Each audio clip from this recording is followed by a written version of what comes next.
వంశీ గారు, ఫస్ట్ నాకు నిన్న ఈవినింగ్ మీ ఇది వచ్చింది, సురేష్ గారు ఉంటారు, ఇలా వంశీ జొన్నలగడ్డ అండ్ ఇలా క్రూ ఉంటుంది, మీరు ఇంటర్వ్యూ ఉంటుంది అని చెప్పన్నారు. నాకు ఇది మొత్తం అంతా కూడాను మీ డీటెయిల్స్ అన్నీ మార్నింగ్ లేట్ 11 o'clock వచ్చాయి నాకు. నీ దారే నీ కథ అనేటప్పటికి నేను ఫస్ట్ నా డైరీ ఓపెన్ చేసుకొని ఫస్ట్ ఏదైనా మూవీ ఇది చేస్తున్నాను అని రాసుకుంటాను కదా, నాకు వచ్చిన లైన్స్ ఏంటంటే, నేను నా దారిలో కరెక్ట్గా వెళ్తున్నానా, way is the right first రాసింది, వాట్ ఈజ్ మై పాత్ అనేది ఫస్ట్ నేను రాసుకున్నా. అంతలా నాకు ఇన్స్పైర్ చేస్తుందండి ఈ టైటిల్. ఎందుకు తీసుకున్నారు ఈ title? Okay, right are wrong అనే పర్స్పెక్టివ్ నాకు తెలియదు, కానీ very simple concept. The path you walk in life is your story. So ఇప్పుడు ఇవాళ మీరు ఎవరు అంటే మీరు చెప్పేది ఏంటి, మీరు ఇప్పుడు దాకా నడిచిన పాతే కదా. So it was as simple as that.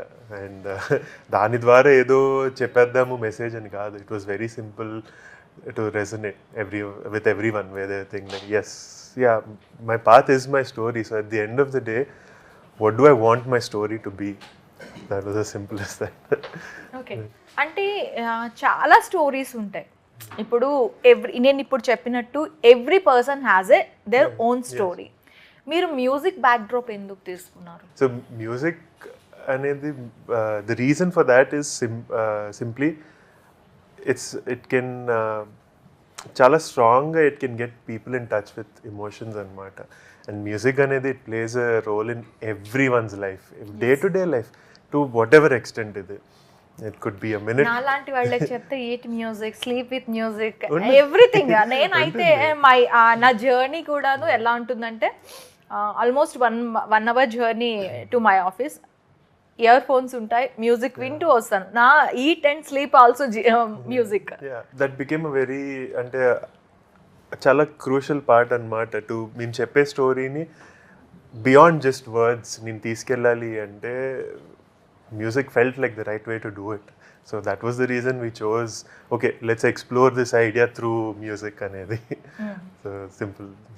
So sir, మీరు ఆయనకేమో హలో అని స్టైల్గా చెప్పి నాకు మాత్రం నమస్కారాలు పెడుతుంటే, సార్ మీరు లెజెండ్స్ సార్ మాకు. అయ్యో,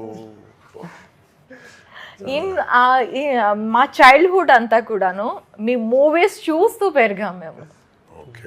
ఒక్కసారిగా ఎలా అంటే సురేష్ గారితో అనగానే నాకు ఒక్కసారిగా సూరిగాడు, తర్వాత ఇద్దరు మిత్రుడు, తర్వాత ఇవన్నీ ఒక్కసారి నా కళ్ళ ముందు అట్లా అట్లా అట్లా అట్లా ఈ నైట్ అంతా కూడాను.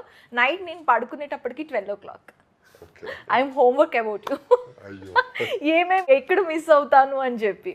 సో మీరు కంప్లీట్గా నాకు ఫస్ట్ థాట్ వచ్చిన ఇది, ఈయన 1981 నుంచి మూవీస్ చేస్తున్నారు.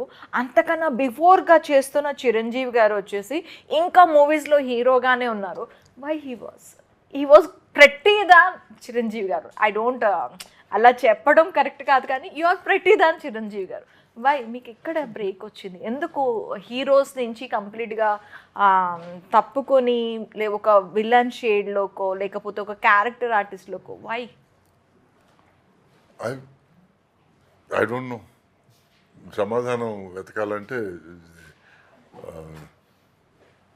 కర్ణుడి చావుకు 100 కారణాలు అంటారు, పాండవులకు గెలుపుకు 1000 కారణాలు అంటారు. So I don't no. నా పాత్ మధ్యలో ఎక్కడ బ్రేక్ అయిందంటే, ఐ రియలైజ్డ్ దట్ నాకు స్ట్రాంగ్ ప్రొడ్యూసర్స్ రావడం లేదు, స్ట్రాంగ్ డైరెక్టర్స్ రావడం లేదు, స్ట్రాంగ్ స్టోరీస్ రావడం లేదు.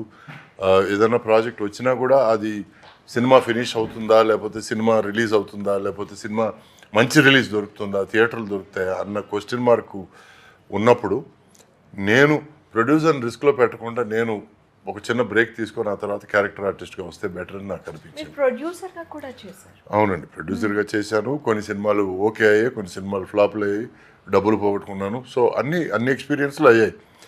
సో ఇవన్నీ ఎక్స్పీరియన్స్ అయిన తర్వాత నేను ఒక నిర్ధారణకు వచ్చింది ఏంటంటే, I better stick to the basics. నేను యాక్టర్ అవడానికి వచ్చాను, యాక్టింగ్ చేయడానికి వచ్చాను. వేరే దారులలో కాలు పెడితే నాకు ఉన్న ఎక్స్పీరియన్స్ చాలలేదేమో, నాకున్న నాలెడ్జ్ చాలలేదేమో అని నాకు అనిపించింది.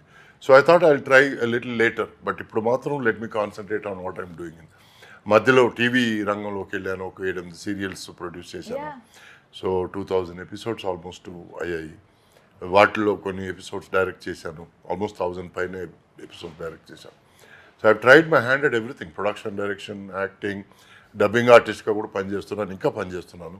నాగార్జున గారి సినిమాలు తమిళకి, అరవింద్ స్వామి సినిమాలు తెలుగుకి, హిందీ బొమ్మని రాని సినిమాలు తెలుగుకి. So I'm kind of busy doing a lot of stuff.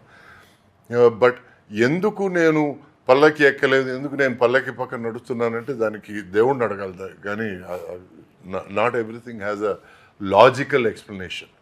Okay. ఎందుకంటే ఇప్పుడు నాకు తెలిసి నాకంటే అందగాళ్ళు కృష్ణానగర్లో చాలామంది ఉన్నారు, నాకంటే హైట్ ఉన్న వాళ్ళు చాలామంది కృష్ణానగర్లో ఉన్నారు. నేను మీ దగ్గర ఇంటర్వ్యూలు ఇస్తున్నాను, వాళ్ళు పాపం ఆ ఛాన్స్ కోసం వెయిట్ చేస్తున్నారు. So I can't compare myself. నేను చిరంజీవి గారిని తో కంపేర్ చేసుకుని నక్కకి నాగలో కానీ కంపేర్ చేసుకుంటుంటుంది, because is a supremely talented person. ఆయనకి రావాల్సిన రికగ్నిషన్ కానీ ఫేమ్ కానీ that is something that I cannot want or desire. As my question is, ఇప్పుడు ఫ్యామిలీ బ్యాక్గ్రౌండ్ ఉన్న వాళ్ళు ఈ జనరేషన్లో ఎక్కువగా సస్టైన్ అయిపోతున్నారు మూవీస్లో. మీ ఫాదర్ ఆల్రెడీ ఇన్ మూవీస్లో ఉన్నప్పటికి కూడా సురేష్ గారు ఎందుకు వెనకపడ్డారు? నేను సినిమా ఇండస్ట్రీకి వచ్చే టైంకి మా ఫాదర్ వచ్చి రిటైర్ అయిపోయారండి. ఎందుకంటే ఆయన ఒక సినిమా తీసి ఆ సినిమా ఫ్లాప్ అయ్యి ఫైనాన్షియల్గా బాగా హెవీగా బర్డెన్ అయింది. సో దాంతో నేను మా ఫాదర్ మాట విని ఫారిన్కి వెళ్ళి చదువుకోకుండా నేను ఇక్కడే ఉండిపోయి ఎట్లాగైనా సరే సినిమా ఇండస్ట్రీలో ఏదైనా ఒక పని చేసి ఫ్యామిలీని నేను సపోర్ట్ చేయాలన్న దృక్పథంతో I tried everything, finally became an actor, and against my father's best wishes I sustained as an actor.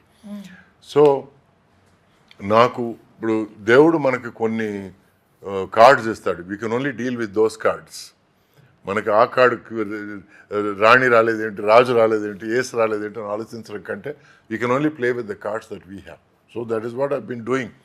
So ఇంతగా ఈ నెక్స్ట్ రౌండ్లో ఏ కార్డ్స్ వస్తాయో నాకు తెలీదు. Hopefully good cards are ahead of me. So let's see. అంతేగాని అయిపోయిన దాని గురించి, దొరకని దాని గురించి, గతాన్ని గురించి ఎక్కువ ఆలోచించి నిద్రపోగొట్టుకోవడం is not part of my nature. No sir, good attitude sir actually అది. ఎందుకంటే మన ప్లేట్లో ఉన్నది మనం తినే వరకు అది మనది కాదు అని లిక్కా హే కానే వాళ్ళ కన్నామంటారు చూడండి. ప్రతి మెతుకు మీద రాసి ఉంటుంది అది మీదా కాదా అని. ఓకే ప్రీతం, ఆర్కిటెక్చర్ నుంచి యాక్టింగ్ చాలా rare combination. How? So actor అవ్వాలనేది ఆల్వేస్ ద ఇంటెన్షన్. చిన్నప్పటి నుంచే లైక్ స్కూల్లో షూటింగ్స్ చూడడం కోసం ఫస్ట్ 1 to 10 ర్యాంక్స్ ఉండేవాళ్ళే షూటింగ్స్కి అలౌ చేస్తారు అని. అంటే నేను చదువుకున్న స్కూల్ మోహన్ బాబు గారిది. సో అక్కడ షూటింగ్స్ క్యాంపస్ చుట్టూ జరిగేవి. సో ఫస్ట్ 1 to 10 ర్యాంక్స్ వాళ్ళే షూటింగ్స్కి వెళ్ళడానికి. అంటే అప్పటి నుంచే ఆ షూటింగ్ చూడడం కోసం, ఆర్ ఆ చిన్నపిల్లలు ఎక్కడైనా సీన్లో కనిపిస్తే జూనియర్ ఆర్ట్ నాకు తెలిసి 5th or 6th క్లాస్లో first time I face the camera. అలా ఉండేది నాకు ఆల్వేస్ ద ఇంటెన్షన్. బట్ చేశారా మీరు ఎప్పుడైనా మూవీస్లో? అంటే చెప్పుకోదగ్గ పాత్రలు కాదు, చెప్పుకోదగ్గ పాత్రలు కాకపోయినా అంటే ఇట్లా ఎవరైనా దూకేస్తుంటే వాటర్ ట్యాంక్ పై నుంచి దూకద్దు అంటారు చూసారా, అలాంటివి. ఓకే, అలా ఎన్నిసార్లు ఎంతమందికి దూకద్దు అని చెప్పారు? 3-4 సార్లు చెప్పారా? అంటే మీ మాట విని పాపం వాళ్ళు ఆగారా, లేకపోతే మీరు చెప్పారని దూకారా? లేదు, ఆగారా? సో ఎలాగా సో యాక్టింగ్ కంటిన్యూ చేయాలంటే this always is thought help me, ఇలా చేసుకుంటూ వెళ్తే బాగుంటుంది అని. ఓకే. సో అలా I finished my architect. So family will also be happy. ఇంట్లో ఏదైనా చెప్పేటప్పుడు ఓకే డిగ్రీ ఉంది కదా అన్నట్టు they will be happy. So architecture is not a degree, architectural degree, bachelor of architecture degree. So okay.